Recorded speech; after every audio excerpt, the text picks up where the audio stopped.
The holidays are happening. They're here and they are upon us. We have Halloween behind us and all of the holidays, all of which that are celebrated from now until springtime. And I wanted to just share with you some of my holiday sanity saving hacks that free up my mental load when it comes to the holidays. Now, of course, I could do a health and fitness related one. I will do an updated one of those, but this is really some hacks for moms during this busy time to help free up your brain space, free up the mental load that we carry with all the tests and the things and the events and the bring this and the that. I'm going to share with you some of my tips that really help me through this really busy time of year. Welcome to the Living in Sync podcast, where we will talk about the biological blueprint of your cycle and how your hormones impact every area of your life.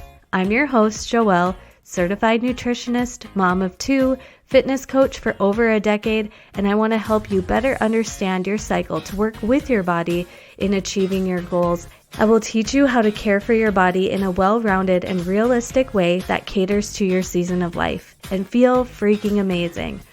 In every episode, you will get tips, takeaways, and just feel like this is a heart-to-heart chat with a friend. Let's roll into today's episode. Okay, so I've got holiday hacks for you. We're going to talk about a lot of things, and I hope that these are just really helpful for organization, for keeping the mental load out of your brain and into things that'll be helpful tools for you. The first thing is during this crazy busy time where it's remember this, oh, then there's that, and use your phone calendar or your reminders. I am the type of person that loves my pen to paper planners. I absolutely love my pen to paper planners. I love even my chalkboard planner that sits in the front of our entryway. So I see it as I'm leaving. My husband sees it as he's leaving. I'm really kind of getting the kids into seeing it as they are walking out the door as well. Kind of just part of our rigmarole, especially now that it's winter time and they are putting on their snow gear before heading out to all of the things or for the morning routines or whatever it is. I'm like, oh, look, it's Tuesday. What does that mean? And that's been helpful. Yes, paper planners are so helpful, but during this busy time, use your phone calendar or reminders. So then that way, when something is minuscule, right? Like it's micro, something to remember, but you don't want it taking up the brain space because we only have a limited amount of brain space. And as moms with kids and activities, with kids doing this, that, and the other thing, you want to have essentially a support assistant helping you with this load. And your phone can be a very useful tool for that. So an example of this is when we were leaving church last week for their Wednesday night activities, somebody had said, hey, remember next week is pajama day. Literally, I had no idea that it was going to be pajama day the following week. So when we got out to the car, the kids were in their seats. Before I hit reverse, I put a reminder in my phone to remind me a half hour before church activity that it was pajama night. So now, while it still is living kind of rent-free in my brain, it actually just popped up this morning when I was outlining this podcast episode because I was like, that is how smooth and seamless and simple it is. Another one is a certain camp that my son is going to and trying out, putting his wrestling shoes into his backpack needs to happen on various days. So I set a reminder in the morning to go off at about the time, where I'm making breakfast, at about the time I'm kind of getting backpacks ready or glossing over the backpack situation. I have wrestling shoes at just popping up as a reminder throughout that time frame. Okay. And while I will have it written on the calendar while I'll have it in my paper planner, all of those things. I just really want that assistant helping me out, being like, oh yeah, remember you have to put this in their backpack, or it's this dress up day, or there's this type of concert, or blah, blah, blah, blah, blah. All of those little things. Just either create a calendar event in the calendar that you use, or use whatever reminder app that your phone has. You guys are going to ask me, what calendar do I use? What reminder app do I use? I use the ones that come with my phone. Okay, so I have those on my iPhone already.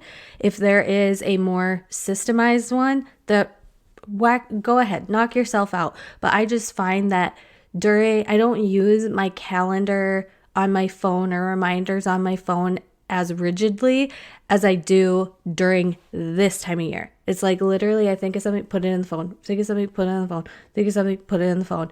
Even when it comes to some of the calls that I'm having for work and all of that, I'm really good at doing my paper planner, but I'm getting better at using my digital calendar. And I think doing this one step at a time with just using it as reminders or event reminders, I am finding it is such a helpful tool. It feels like a little mini assistant being like, ping, remember they're wearing their pajamas, ping, remember you need this, ping, remember. And all of these things feel kind of like an assistant to me. And yes, I am one where like the notifications on my phone for social media and all of the distracting notifications are off. Pretty much the only notifications I get on my phone are text messages. And so sometimes when reminders pop up, it's kind of like annoying. But when I'm like, oh gosh, I'm glad, and I've set it around the time frame where I know it'll be beneficial. Like I'm not setting up the reminder for the wrestling shoes at 9 p.m. when the wrestling shoes are in Bryce's room and he's sleeping, and then I have to be like, oh yeah, popped up at 9 p.m. but I can't go in there and get them right now, and I don't want to get out of bed to go put them into the backpack for the morning. I set the reminder around for the time where I can put it into motion, right? Like I can take care of it, and it could just be like whoop, whoop, whoop, and set through. I think you guys kind of get the point on that, but this one has been literally the most helpful for me. And as somebody who's not super huge into using a digital calendar, gosh, sometimes it just feels so supportive to use the reminders, to use the digital calendar and put alerts on those events. So I'm not carrying around this mental load all of the time. This next one, I hope that you implement right away because it will be so helpful for when you are doing Christmas shopping or last minute gift ideas or anything like that. So create a note on your phone. So once again, the Notes app popping up in a system, because a lot of times for me, I'll think of a really great gift idea when I'm on the go. So I will think of something maybe when I'm scrolling or maybe wherever, but create a note on your phone that's just really like, you could title it Christmas gifts, or you could create a folder, which is what I do. But essentially, you're just making a list. If you're doing a single gift ideas list, you could put the item and then who for. So this for husband, this for child, this for teacher, this for that. And then when you're out and about shopping or when you are ordering stuff, you can just sit down with that list, order, and it's done. And you're not like scrolling around, shopping online, being like, what would be good for this? Who would be good for that? And then a lot of times overspending happens. So I do something where I create a folder in my phone and it is titled Christmas, okay? And this is getting to be so important because guess what? Both of my kids can read. And on my 5-year-old's last birthday, I wrote down it was my 7-year-old's birthday. I wrote down on paper I can't remember if it was my planner. I can't remember if it was just like a random piece of paper, but I put out a list of things that I was getting for my 7-year-old's birthday, and my 5-year-old read it all and knew exactly what was going to be happening for his brother's birthday. And I was like, note to self, no more like post-it note or in a notebook or written out in my planner type of like gift organization, because guess what? My kids can read.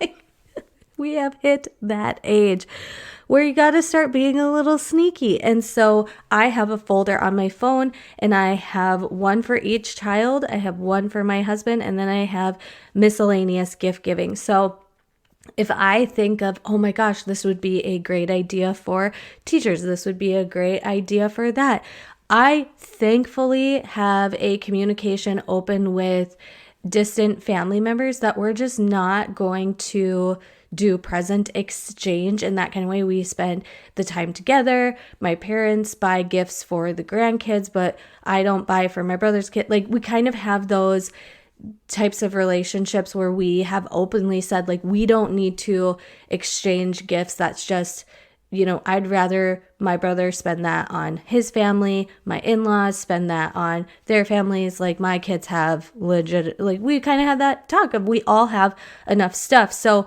but there are just those random, we had our daycare lady just meant so much. And there's a couple times where I thought of extra special things for her.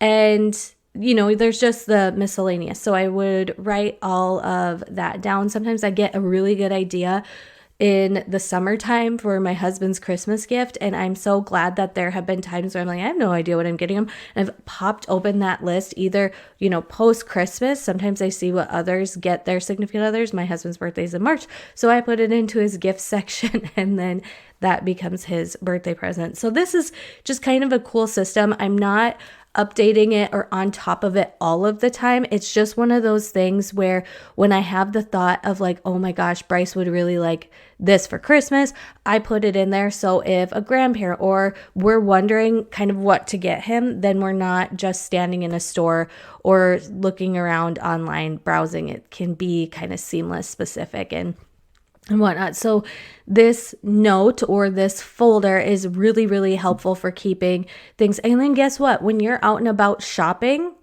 you have your phone with you all of the time, right? So if you're out and about shopping and it's not something you want to pick up just yet, you could even do some price matching type of stuff. You do you on how detailed you get with this type of organization system. For me, it's just for those one-off thoughts of like, oh, Jay would love that. Bryce would love this. I could put that, and blah, blah, blah. Even we're not going to talk about the magic of Christmas, and you don't want to, we're not going there. If you're listening to this with kids in your car, but there's just a lot with motherhood and gift giving and buying all of those things. And then, I love this one. This is a communication. This next hack is a communication hack and just straightforward way for you and your significant other to get on the same page about what's important and what's not, because you do not have to go to every important event. You don't have to do everything. You don't have to do it all. You don't have to go to everybody's this, that, or the other thing. And so one way, and I heard this on a different podcast, and it is literally slipping my mind, but it's really talking about on a scale of 1 to 10. On a scale of 1 to 10, how important is this to you? And then how important have your partner answer that question. On scale of 1 to 10, how important is this to you? And if you both answer that and you're like, it's a 3 for me, then you can be like, then it's a no. Then it's a no. If one partner is like, this is a 9 for me and it's a 3 for you, that might be that little give and take when it comes to something with your significant other on buckle up and do it because it's important to them. Because if something is a 9 to me, but a 3 to my husband, then we can figure it out. Maybe it's something where I'm like, oh, this is something I know I would enjoy. You stay home with the boys and maybe I'll bring a friend or whatever it is. You don't have to do everything just because everybody else is doing that. And this even came to a thought for me where last year it was kind of the first year there was some type of program for my child in school. And he ended up being sick on that day. And I was talking to another parent of like, sometimes with a lot, if they have a lot of different things, just let the person know ahead of time, like they can be involved in the like coordination of it. But if it really doesn't feel right for you and your family, oh, I'm sorry, we're just, we're not going to be there for the actual program, because there's a lot of reasons why people miss out on things. Maybe it's vacation, maybe it's travel, maybe it's sickness, maybe it's this, maybe it's none of their business. You're just overloaded and overwhelmed in your family and you just need a night at home. But that's up for you and your discretion between communication between you and your partner as a family unit. And if something is on a scale of 1 being low priority, 10 to being really important and really something that they want to do, compromise or navigate. But sometimes you may have something that you've always done or always prioritized. And you ask, like, on a scale of 1 to 10, how important is this to us? And you answer a 2 and he answers a 3. And then you're like, why have we been doing this? Why have we been prioritizing this all of the time? And then it really helps you eliminate the minutia and focus on what matters. And I didn't sit down with my husband and have a big, like, detailed explanation of, should we do this? Should we do that? It was literally one time he brought to me something and I was like, on a scale of 1 to 10, how important is it for you to go to that? And then he said a number and I said, well, I'm sitting out of this. And that helped dictate and determine, like, we both realized it wasn't important to us. So guess what? I didn't have to figure out a babysitter. I didn't have to And we missed out, quote unquote, on that event. But also, like, my husband and I are also starting to really enjoy going out and doing things and being social. So there's that dance between picking and choosing what we're going to do and what we're not, right? And this helped really communicate it for us. The next one is, here's your reminder, because we are beginning of November, order the outfits now and it's okay to rewear. And this is kind of note to Joelle, note to myself. I literally picked out like 2 outfits that are dressier type outfits for my boys. And through the various holidays that we have, they're going to rewear those things. If you catch my kids in the same outfits, because my kids just don't wear dress up clothing on the day to day.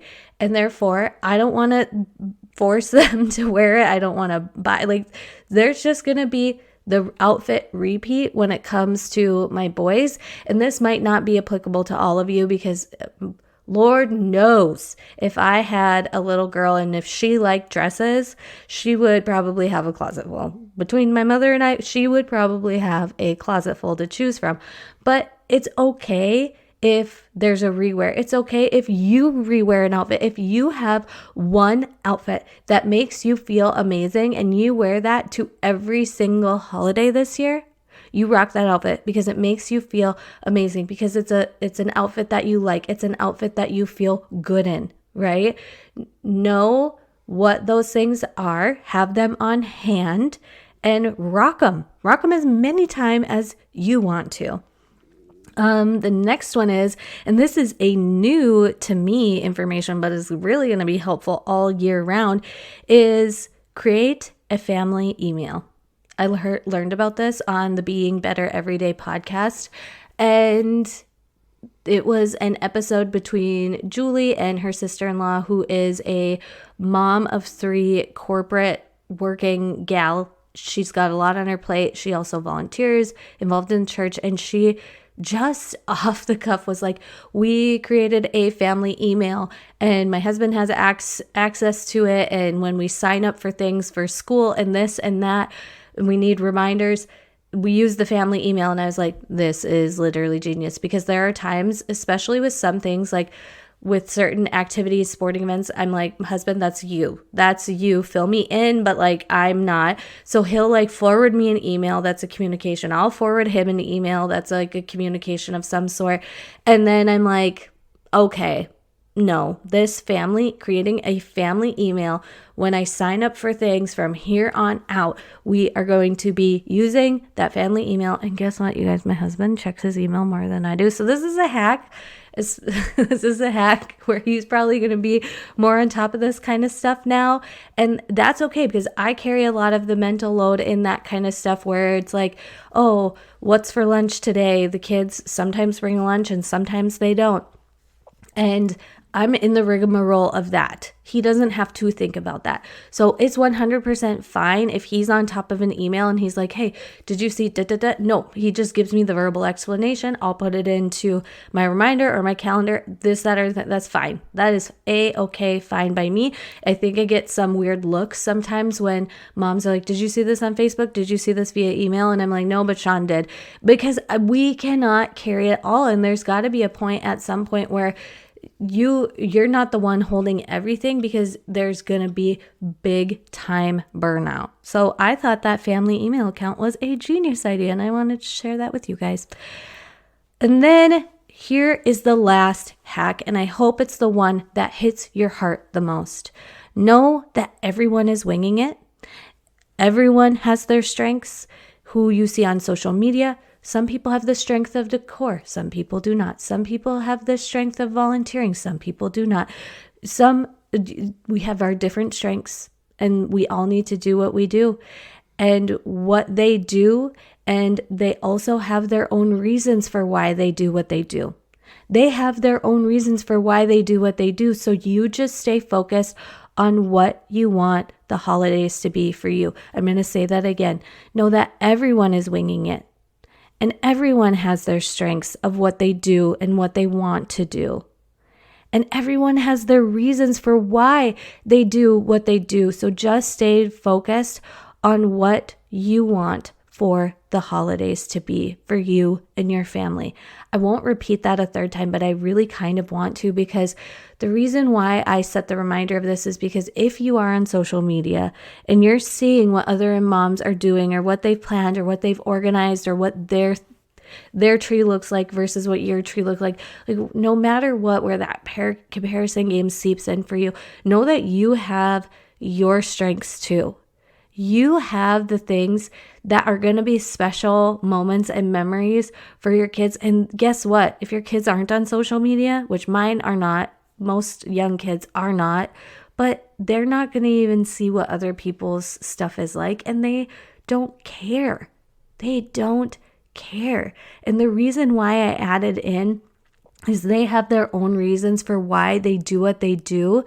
So just stay focused on what you want for the holidays. There were even times where, okay, so I'm going to be honest about this from the hindsight of, I really understand that I grew up privileged. I grew up very lucky to wake up on Christmas morning to a mom that went all out, tons of presents, lots of presents, everything we wanted and more. Mom always went overboard. Mom still goes overboard. And it really wasn't until I was an adult that I understood why this is important for my parents, because my dad did not grow up in that kind of upbringing. And it was a sense of pride for them to have this type of Christmas morning. And I think as hindsight and as adults, I can see how that even stems. I remember one of the first years where we were parents, and I was keeping it real simple because I was like, he's a baby. He doesn't know. And my parents went overboard, and it's his first Christmas, so everybody's going to have a present for him, And I went really simple. And then for the first 3 Christmases of our kids' lives, and then all of a sudden it would be the week before Christmas, and my husband would go out shopping, and he would just load up. And now I can see that he also has that sense of pride that he gets to do this for his family, because it's not something he grew up with. He kind of is is in the same way of that. So if you see somebody that has like the Home Alone Christmas overload spew of presents, and you do the something to read, something to wear, something I need, something I want, and you just do those 4 presents, I just hope that there's not judgment of one or the other. You do what is best for you in the holidays, because you don't know why they go all out, and they may go all out and it might get them into debt. That's none of your business. They may go all out because of a certain childhood reason, like I talked about. They may go all out just because they want to. They may go out because the mom really likes shopping. They may go all out for whatever reason. But I remember when I have recorded podcast episodes, and there's some in the past, I'm sure if you went back to like November of the past years, where we talk about this, where sometimes it is an overload of toys. Sometimes there is a lot.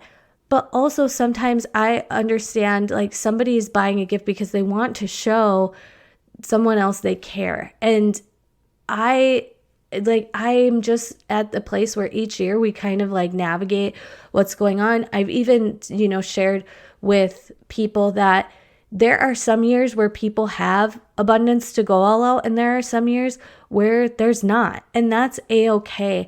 And so I really should go back into my social media, but I really don't think I've shared like a Christmas morning picture where, all of my kids' presents are under the tree onto social media, because in a sense, that's private in my eyes. Like, I really am like, whether there's a lot or there's a little, I don't want it to cause any sort of, less than or more than feeling, somebody else just seeing this picture. But there also can be deep-rooted whys as to why people do what they do. And I think what has hit hard for my heart for the holidays over the last year is like what other people do and what they are doing is best for them. And that's okay if it's not for me. Like, I remember there was a post going around a while ago about, here's what you can give to family members so they don't buy your kids toys. And there were just so many comments of like both camps being like, this is amazing. Yes, this is so nice, because I want to tell friends and family not to get all the junk. I don't want all the junk in my house. And then there's the other camp of like, Christmas is for kids. And yeah, sometimes kids want that junk to just be excited about for a minute and then forget about. And it doesn't matter which camp you're in, or if you're somewhere in the middle like me, just make your own discernment and then let others live. Sometimes I even see this like righteousness posting on social, and I really just want to share, and it's even kind of been on my heart to get off of social media in November and December, because I've got a lot going on with work. I got extra things for work going on, and I also have extra things for the kids, and there's going to be holidays and school off, and knock on wood, sicknesses. And as moms, like that defaults onto mom always, right? So I know I went on a rant about this, and I probably should re-listen and take some parts out, but I'm not gonna. I'm gonna say it one more time. Know that everyone's winging it, and everyone has their strengths, and somebody's gonna drop the ball, and you're gonna drop the ball. We all are winging it, and they have strengths of what they're good at, and they have their reasons for why they do or what they don't do. So what's important is for you to just stay focused on what you want the holidays to be for you and your family, and keep it your business. All right, my friend, thank you for listening today. Make sure that you are checking out things on Patreon. We welcome some really awesome members in the month of October. So I just want to welcome Anna and Katie and all of you guys that joined in, and you Patreon members are so great and so awesome.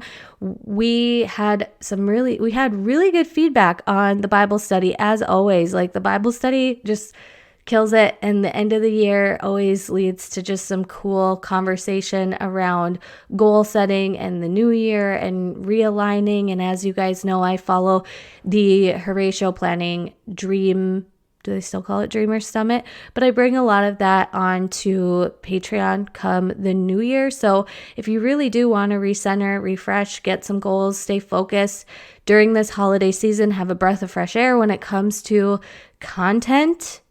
I hope my content's a breath of fresh air. Come on over to Patreon. It's $5 a month. Thanks for listening. Share with a friend, and I will talk to you in the next episode. Thank you for listening to today's episode. If you loved what you heard or you want to share your favorite episode topics, please leave a rating and review. This helps the podcast growth and gives people an idea of what the podcast is all about. Something new and exciting that I wanted to share with you before we go is that we now have a Patreon page. This has replaced the Feminine Edge collective community in a cohesive place that is easier for me to manage and cheaper for you. If you are interested in our monthly classes, exclusive day in the life vlogs, Bible studies, community Q&A, and more, go to patreon.com/livingInSync and join for just $5 a month. Check out the show notes for any links or details of things referenced in today's episode, and I look forward to chatting with you in the next one.